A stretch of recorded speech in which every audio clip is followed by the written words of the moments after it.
I'm Dr. Mark Hatala, and I want to welcome you to my office. I'm a cognitive scientist who studies time travel by replicating days from the past.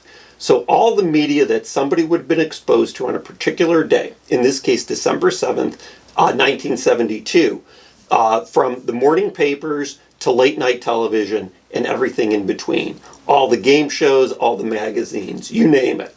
So I have another video which looks at what happened on December 7th, 1972, based on Walter Cronkite presenting the CBS Evening News. Because at the end he says that's the way it was, Thursday, December 7th, 1972. But I think it's more interesting to look at the newspapers from December 8th, 1972, because they're recording what they thought was important on December 7th. And there's an expression that journalism is the first draft of history. And so I think it's important to look at that. So what I have for you guys today is the New York Daily News, New York's picture newspaper from December 8th, 1972, 15 cents. So the main story, and I'll talk about this in a minute, is a drug rap hit on the Genovese mob. But this picture is Imelda Marcos, who is the first lady of, or at the time was the first lady of the Philippines. She was greeting a bunch of people, and an assassin tried to stab her. She ended up with 75 stitches, and the guy who was trying to stab her got shot at the scene. But let me talk a little bit about some of the news stories from that day, because I think they're very interesting, and I'll put links in below so that you can read them for yourself too.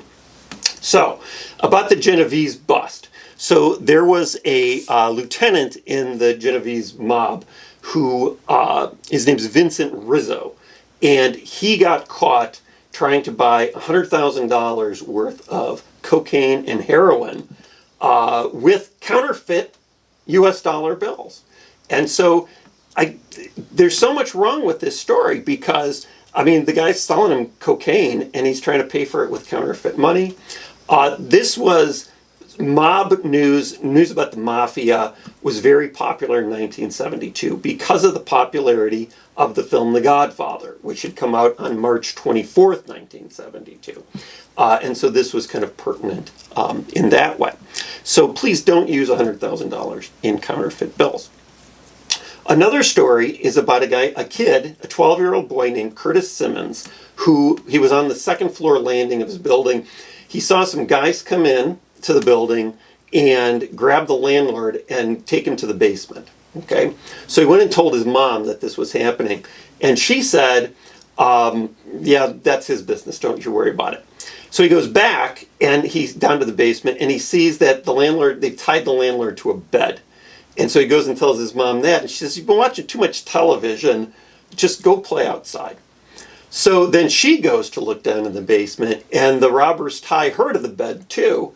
And Curtis sees that, and then he goes and calls the cops, and they arrest the guys.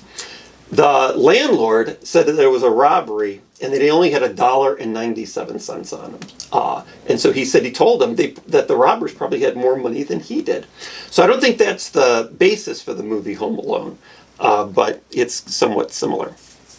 In other news, the New School for Social Research had a symposium on male feminists. And so this is a bit interesting too, and definitely of its time. They define a male feminist as a man who is aware of his sexism, is ready to respond to it, and is ready to examine his own conscience about it. And so it was kind of a panel discussion, but they also had people in the crowd that were chiming in too. What they decided was that, this is not surprising, that it was all society's fault, A, and B, that women were a lot to blame for it, because they said, really, women should work and they shouldn't see men as oppressors. And so you can decide for yourself how much things have changed. The last story that I want to talk about, which I also thought was very interesting, is about baseball. And so if you're not interested in baseball, you can skip over this part. But it's the contract negotiations between the Players Association, represented by Marvin Miller, and the Commissioner of Baseball, who's Bowie Kuhn.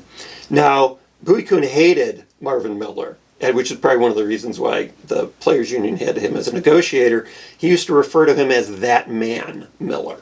And so what they eventually decided, this wasn't until 1975, the Players Union was always arguing about what was called the reserve clause. They wanted free agency where players could go play for any team. The owners did not want that. They wanted to keep the reserve clause so that you either play for my team or you don't play. So that wasn't resolved until 1975. But what's interesting to me about this article is they're arguing about what the league minimum pay should be. In 1972, the league minimum for Major League Baseball was $13,500 a year. That's $13,500 a year. To put that in today's dollars, it's about $83,000. Also, if you want to look at now, I have the number from 2020. It's $563,000 is the league minimum salary in 2020. So that man, Miller, did a really good job as a negotiator long term. He passed away in 2012, and and the Players Association achieved a lot. It's up to you to decide whether baseball's better or worse for it. But that's kind of what I want to talk about in terms of the daily news. I will put links to all of these stories below. I would encourage you to pick up our book, which is The Final Apollo Mission, which covers December 7th, 1972. It's guaranteed. It's time travel or it's free. So if you buy the book and you feel like you did not have a time travel experience, I will happily refund you the money. If you'd like to support my research further, I have a link to my Patreon account below. I'd like you to, if you could, like and subscribe. Hit the notification bell, whatever that means. And otherwise, have a great day.